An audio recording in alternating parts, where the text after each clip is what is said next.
Hey e-commerce marketing podcast listener, I wanted to let you know that we have created 16 e-commerce marketing videos for you. You can download these free videos by visiting ecommercemarketingpodcast.com/videos or by texting the word videos to +1 480 418 1411. These step-by-step video marketing tutorials will teach you how to drive more traffic to your e-commerce website, how to get more backlinks to your e-commerce website, and how to optimize your website to get more paid customers. Get the videos right now by visiting ecommercemarketingpodcast.com/videos or by texting videos to +1 480 418 1411. Welcome to the e-commerce marketing podcast. Today's guest is Nathan Hirsch, and Nathan is from FreeUp, and he's a business owner and a serial entrepreneur. His first business was an Amazon store, and it does over 5 million in sales. Welcome to the podcast, Nathan. How are you doing? I'm doing great, Robert. How are you? I'm doing well. I'm excited to have you on. If you can just give us a background information and just tell us about your journey, how you started from e-commerce to owning your own agency and your new company, FreeUp. Yeah, sure. So I got into e-commerce by accident. I was a broke college student looking for a way to make extra money. So I started buying and reselling textbooks at my school bookstore. From there, I got into Amazon because books naturally led you to Amazon. And I got into Amazon at the time where it was mostly books and they were just transitioning into other categories. So it was just me and a few other sellers selling different products. And I would go to different deal sites, different retailers like Walmart that would sell products cheap, buy products and sell them on Amazon. And I ended up growing that business pretty rapidly. Within the first year, we did over $1 million in sales. I started hiring lots of people to help me fill my needs, whether it was finding products, listing them, customer care, filling orders, all the day-to-day operations. So before I knew it, I was a 20-year-old kid with a bunch of employees running a multi-million-dollar business out of my college dorm room. And it was kind of that wow factor. So I continued to grow my business, which I've been doing for the past 7 years, and I've done a lot of hiring, a lot of in-person hiring, a lot of remote hiring. So I've done everything from tweaking my interview process to making really good hires that have been with me for 7 years to making mistakes and learning from them along the way. So I had the idea to create FreeUp based on my hiring experience in the e-commerce industry, hiring remote workers over the past 7 years to find a better way to match up e-commerce clients with the workers and the experts and the middle specialists that they really need to improve and expand their e-commerce business. Okay, so when you first started selling on Amazon, was this like 2008?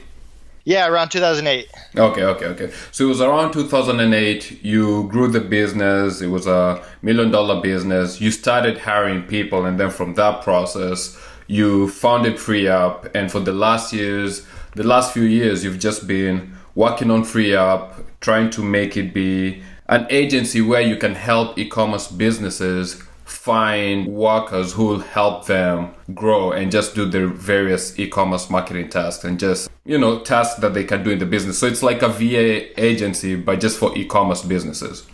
Yeah, and we do have some clients that are not exactly e-commerce that just like our workers, but we're primarily about e-commerce. And I still run my Amazon business on the side. My remote workers run it mostly without me. But at FreeUp, what we do is we get hundreds of applicants every week, and we pre-vet them and put them through a very vigorous interview process.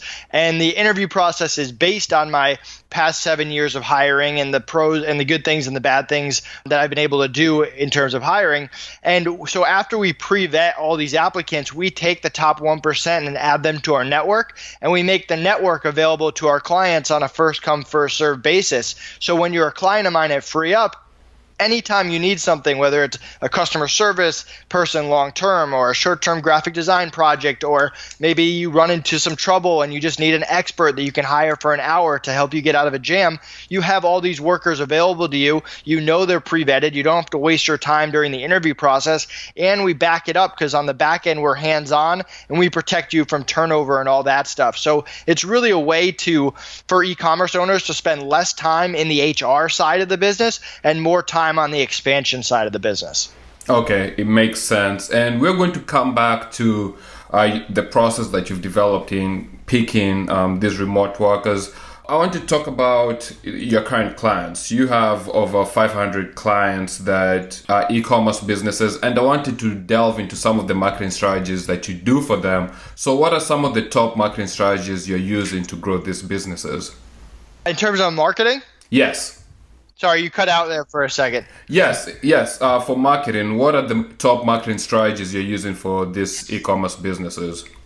Yeah, so marketing, there's always the internal marketing. So if you're running an Amazon store, doing the PPC campaigns, and we have a lot of experts that can handle that. But then there's the outside, which is the contacting influencers, which we help a lot of our clients do, getting on different blogs and podcasts, getting your product out on social media, running a social media page with relevant content, and the content can lead you into a blog, and the blog can help you build a mailing list. And then it's all about marketing funnels and really getting those emails to convert. So what I try to do with my clients is, depending on what they want to do, is yes, you can do that internal side of Amazon, which is the PPC, but you can also hire VAs to handle other things and slowly build up a network in social media and an email list and a blog with great content and SEO and drive traffic to your website.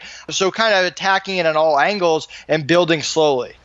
Okay, and with some of these, with creating this campaign and getting these VAs to do this, these are the VAs that you found that are in your free app network, that who end up doing some of these tasks for businesses. Correct. So we offer VAs from $5 to $50 an hour, both US and non-US. So while we do have, when you think of a VA, you usually think of the lower level workers, and we have plenty of them, whether it's data entry, customer care, basic listings. But what separates us is we also have the specialists in the mid-level and the experts ready to go. So if you need someone that is an expert at keywords, you can hire them in that mid-level pricing to just find you great keywords and do research and stuff on there. If you want someone to run your PPC campaigns or Google AdWords or any kind of advanced ClickFunnels or email marketing, we have those experts you can hire between $20 and $50 an hour to help set those up and consult you along the way. We try to support our business's hiring needs from the bottom all the way to the top. Okay, so I'm actually going to switch it up right now. I usually ask this question at the end, but I'm going to bring it right now. And the reason I'm bringing it right now is because you get a lot of businesses coming to you that need your service and need your help. And the question is, what is the one thing an e-commerce business can do right now to help that business grow? The reason I'm asking this is because you're getting this flood of traffic and all these businesses that are coming to free up because they need some help. So from what you've seen in your network and in your website from companies, what's the big need that these businesses have, and how do you direct them and set them for success? Yeah, it's a good question. So it's different for every business. What I like to discuss with my clients is, what are you good at? If you're someone who's really good at writing content, then you should be the one writing content, but you should get someone else to, whether it's run the PPC campaigns or do the ClickFunneling or whatever it is that's not the content in the business. If you're a good salesperson and you can go out and talk to different manufacturers and get great discounts on products and add to your product selection, you should be focused on that, and you should be hiring people to list products with great keywords and SEO, and maybe having someone run your social media. So figuring out all the different areas that you could have your business, you could focus your business on, and really having you focus on whatever you're good at and what you like doing, and then hiring experts and VAs to handle the other stuff while still monitoring them. It's a great asset to any business owner, and that's really how I found success, because I'm good at the sales and the customer service side of it, but I have someone else who does my content, and I have someone else who runs my social media and my ads, and we're always meeting and we're always on the same page. But I try to hire people that are the opposite of me, that do things that I can't do, or that I'm better spent doing things that I'm good at. Okay, so that makes a lot of sense. So you just need, as a business owner, if you're an e-commerce business owner, you just need to focus on what your strength is, and then you try to build your team on some of the other things that you need done that are still priority, but you can't pay attention to. It's just better to hire a team and have them do that. Yeah, I mean, to me, it's not worth my effort to go out and learn how to become this Google AdWords expert. It's just not worth my time because my time is better spent on the phone with clients and doing different research and different customer service stuff and improving processes and systems because that's what I'm good at. So I'd much rather hire someone, even if it costs me $30, $40 an hour to run my Google ads at a high level so that I can focus on other things. And if you're really good at Google ads, maybe you need someone to write up your content. So you can hire a professional writer that has a past history of writing very well-written blog posts that people read and follow and you're able to collect emails with. So that's how I try to run my businesses. Okay. And a question that just came up is how much does it cost to use FreeUp? And also, where do you get these remote workers, these VAs? Are they all over or is there a specific region? Sure. So we're about 40% Philippines, 40% US, and 20% scattered throughout the world. We offer US and non-US workers for every position. Obviously, US people cost more. And the cool thing about us is that there's no setup fee. There's no monthly fee. You only pay per hour. So if you hire someone and they cost $10 an hour, you're paying $10 an hour. And so we have all these different workers that have different rates, and they're available to you with no minimums, no obligation, no setup fees. We really want to just have the best workers available to our clients whenever they need them. Okay. And why did you start FreeUp? Like, what was your main motivation of starting FreeUp? Yeah, that's a good question. So I've been through the HR nightmares. I've been through turnover at the worst time. I've been through really good hires and really bad hires. And more importantly, and I value my time a lot, I've just spent hours and hours in the interview room or on Skype interviewing candidates. And I really just wanted there to be a better way. So I built FreeUp on what I wish I had back when I was in year 2, 3, 4, 5, and I was hiring all these people every year, and I was just spending so much time doing it. I wish that there was a way for me to just get that top 1% available to me without having to go through the process. Okay. And how does a business know that it's time for them to actually use your service? Because a lot of e-commerce businesses and a lot of small businesses, they try to do everything, and it's understandable. You don't have a lot of money. You're building your business. You're busy. You're doing a lot of things. Maybe you have multiple jobs. You still have a family. When do they know that, hey, maybe it's time I need to be looking at FreeUp or, any other service? When's the right time? What's the perfect business for you? Yeah, I mean, you definitely don't want to be focusing. You want to make sure that your business is the biggest priority in your life. If you're doing this as a side job, yes, you can hire a VA here and there to help you with listings. But if you haven't really gotten off the ground and you haven't got any sales yet, you can hire all the experts you want. But it's going to be better if you kind of get in with your hands dirty and get your business to a level where it's making money, where there's a good difference between your revenue and your expenses, and there's a good gross profit margin, and that you have money to reinvest into the company, because that's really what hiring a VA or an expert or a mid-level specialist is all about. It's about reinvesting back into your company. So when you get to the point of your business where you have enough money in the bank to reinvest into the company and expect to get a lot out of it, because if you're hiring someone to handle customer service 40 hours a week, that's time that you don't have to do that, and you can go out and do whatever is unique to your business and getting sales, whether it's getting more products or contacting new clients, whatever it is. So really look at it as an investment, just like you would anything else. And once you get to the point of your business when you can actually make that investment, that's the time to start hiring. Okay. And as you're growing FreeUp within the last few years, what have been some of the struggles you've had growing FreeUp?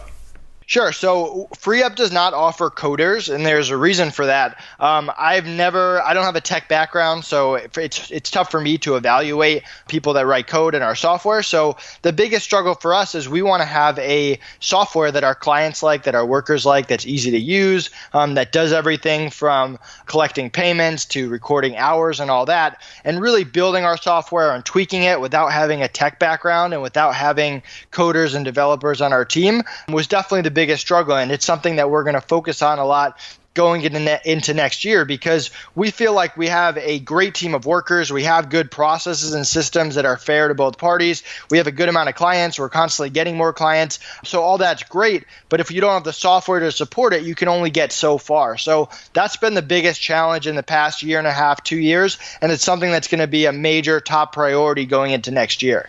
Okay, and now let's go back to the process. You talked about you came up with the process of hiring people. So what are you always looking for when you're hiring these VAs, and what have you learned over the years? What are some of the mistakes you made that are now part of your process where you make sure you don't want to make this mistake again? Sure. So the biggest thing to me is communication. You can hire someone that is the most talented person in the world, but if they don't communicate, if you're not getting updates, if you have to chase them down and stop what you're doing to find them, it's never going to work out. So the biggest thing to me is to find people that have the skills, that have strong communication, and that have a strong work ethic, that they actually care about something more than money. They care about your business. They care about building something great. They care about working as a team. Those are what I look for in a VA. And that's what my interview process does a really good job of vetting out. Okay, and like how long is the interview process? What is involved? Like, do people have to go through different rounds? Is it just answering questions? How long does the process take, and how do you just vet the best workers? Yeah, so we do have, our interview process is long. It's at least 2 rounds of Skype interviews with my assistants and my HR team. We have 15 pages of communication guidelines, because I mentioned how important communication is, that anyone applying has to memorize and get tested on. And then from there, we have high rules and expectations, and we put someone through a new hire orientation and make sure that everything's good there, and then they're into the network. So it's 2 rounds of interviews that test stuff like skills and their work ethic and stuff like that. It's a written test on communication, and then our new hires, and which teaches about the process and procedures of FreeUp. Okay. Yeah, it sounds very exciting. FreeUp, it's definitely a good service for a lot of businesses. For our listeners, how can they come and get to your website? What's your website? And also, if they want to reach you, how can they reach you? If you go to freeup.com, and it's with 3 E's, the 30 stands for eCommerce, or you can find us on social media or Skype. We're everywhere. Right on our website, you can actually book an appointment with me, talk about your business and your business needs. If you mention Robert's name, you get 10% off your first worker. So make sure that you do that. And you can sign up as a client right on our site. I mentioned it's free, it's fast, and you can get access to our network of the top 1% of e-commerce workers pretty easily. So feel free to reach out to me via email at nathan@freeup.com or the freeup.com Skype account, or right through our website. Hey Nathan, thanks for being on the show. Before I let you go, there's this one question I want to ask you about e-commerce and 2017. It's a question that I just thought of right now. What is something that e-commerce businesses should focus on in 2017?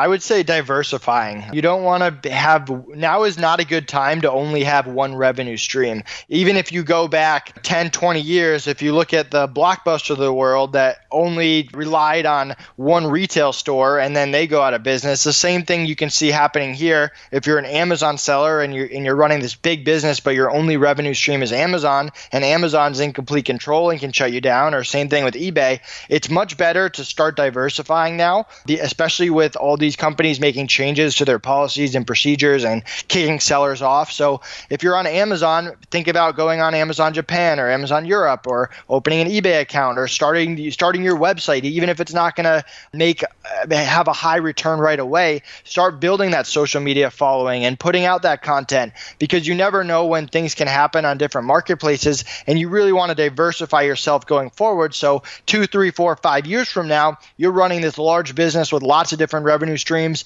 and if anything happens with one of them, yes, it sucks, but it's not the end of the world. So I encourage you to start diversifying and finding different revenue streams to go along with what's working right now. Okay, Nathan, thanks for being on the podcast. Thank you. I appreciate it. Thank you for listening to the e-commerce marketing podcast. Join the e-commerce marketing podcast Facebook group to learn, connect, collaborate, and grow with other e-commerce marketers at ecommercemarketingpodcast.com/FB. ecommercemarketingpodcast.com/FB.